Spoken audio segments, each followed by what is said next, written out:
और बड़ी खबर इस वक्त सामने आ रही है। चिराग पासवान ने स्पीकर को पत्र लिखा है। संसदीय दल का नेता बनाने की मांग इस पत्र के जरिए चिराग पासवान ने की है। तो ये बड़ी जानकारी एलजेपी में पड़ी दरार को लेकर के ये जो बड़ी खबर इस वक्त सामने आ रही है। चिराग ने स्पीकर को पत्र लिखा है। लोकसभा स्पीकर ओम बिरला को पत्र उन्होंने लिखा है। इससे पहले जो 5 सांसद हैं पशुपति पारस के नेतृत्व में मिले थे लोकसभा स्पीकर से, और अब चिराग पासवान ने भी एक पत्र लिखा है। संसदीय दल का नेता बनाने की मांग की है, क्योंकि संसदीय दल का नेता पशुपति पारस को चुन लिया गया था। लेकिन जो बड़ी खबर, ब्रेकिंग न्यूज इस पूरे मामले से जुड़ी हुई आ रही है वो ये कि संसदीय दल का नेता बनाने की मांग को लेकर एक पत्र लिखा गया है चिराग पासवान की तरफ से। और इस बीच बड़ी खबर एक और, एलजेपी में बगावत के बीच प्रदर्शन जारी है।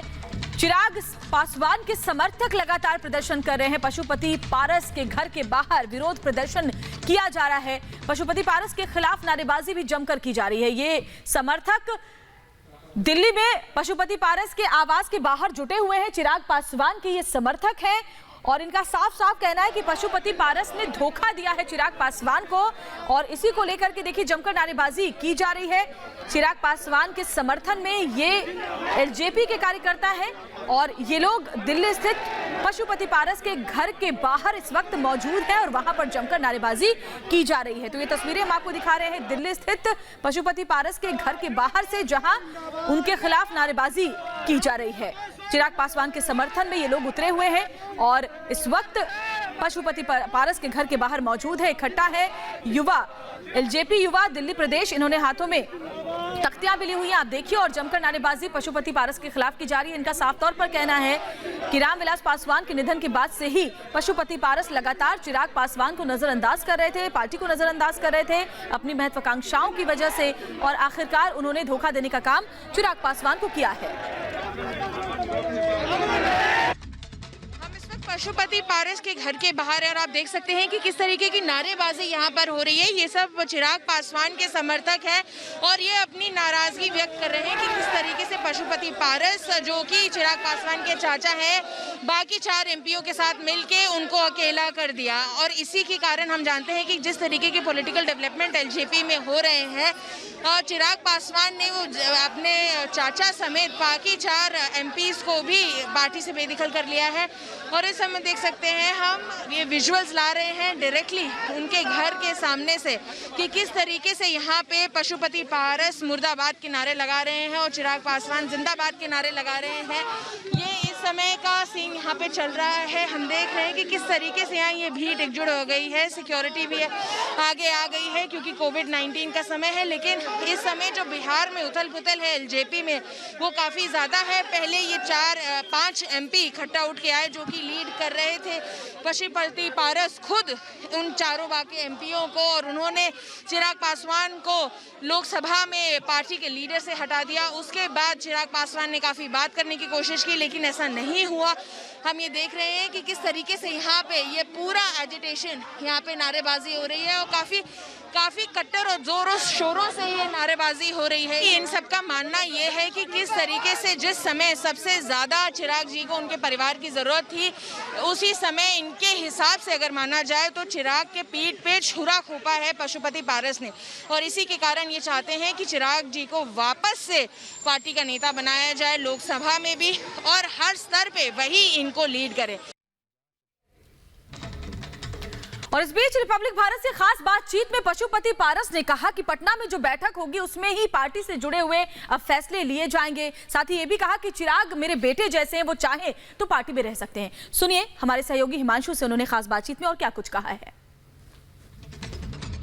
पशुपति जी, आपको संसदीय दल का नेता चुना गया, लेकिन चिराग पासवान की तरफ से, चूंकि वो राष्ट्रीय अध्यक्ष थे, उन्होंने अपना अधिकार का इस्तेमाल करते हुए आप लोगों को पार्टी से बेदखल कर दिया है।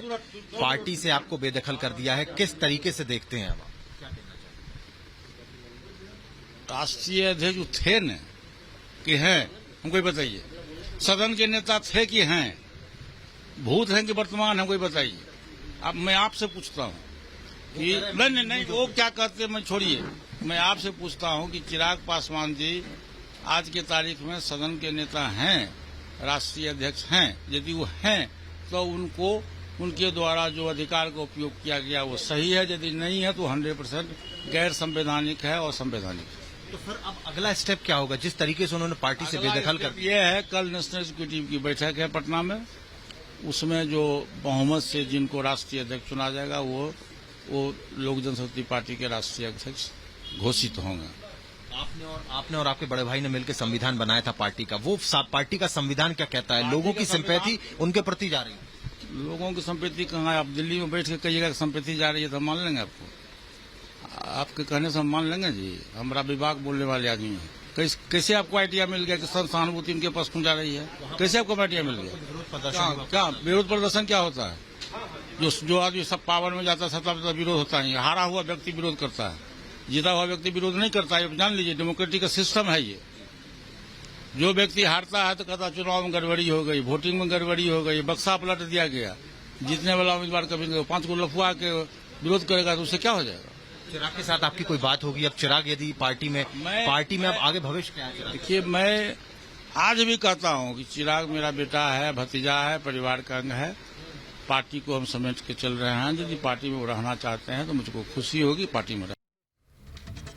और दिल्ली स्थित पशुपति पारस के घर के बाहर से मेरी सहयोगी मधुरिमा मेरे साथ जुड़ी हुई। मधुरिमा, थोड़ी देर पहले की तस्वीरें हम देख रहे थे। चिराग पासवान के समर्थक वहां पर इकट्ठा होकर पशुपति पारस के खिलाफ नारेबाजी कर रहे थे। फिलहाल क्या वहां से तस्वीरें सामने आ रही है मधुरिमा?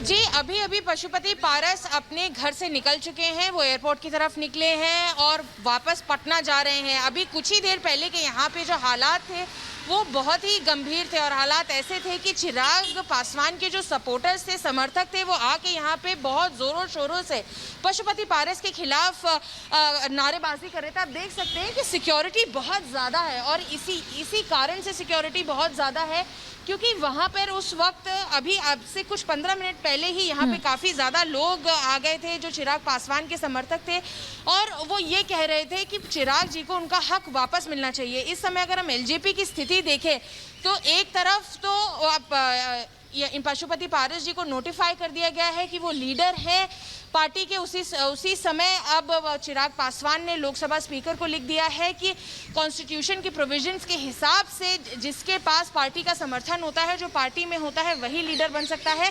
तो ये जो पूरा खेल है एलजेपी में वो काफ़ी ज़्यादा कॉम्प्लिकेटेड हो गया है क्योंकि जो दोनों फैक्शंस हैं वो पूरी कोशिश कर रहे हैं कि उनका प्रेशर दूसरे फैक्शन पे रहे। लेकिन पहले हमने देखा कि किस तरीके से पशुपति पारस का फैक्शन था वो ज़्यादा बाहर का लग रहा था, लेकिन हमने देखा कि कल से ही जब से चिराग पासवान ने अपने हाथों में चीजें ली हैं, एक के बाद एक वो डिसीजंस ले रहे हैं और वो वापस अपने पार्टी का कंट्रोल ले रहे हैं। और उन्होंने ये भी कहा है कि 80% पार्टी के जो मेंबर्स हैं वो उनके सपोर्ट में हैं, जिससे कि वो जो डिसीजन चाहे पार्टी में रहते हुए, पार्टी प्रेसिडेंट की पोस्ट पे रहते हुए वो सारे डिसीजंस ले सकते हैं। लेकिन हम लगातार इन 5 एमपी से बात कर रहे हैं और इनका मानना ये है कि पशुपति पारस जिनके पास की बिल्कुल मधुरिमा, थोड़ी देर पहले पशुपति पारस के घर के बाहर जो तस्वीरें सामने आ रही थी, चिराग पासवान के समर्थन में वहां पर कार्यकर्ता पहुंचे थे और नारेबाजी कर रहे थे पशुपति पारस के खिलाफ। शुक्रिया आपका मधुरिमा, आगे भी अपडेट आपसे हम लेते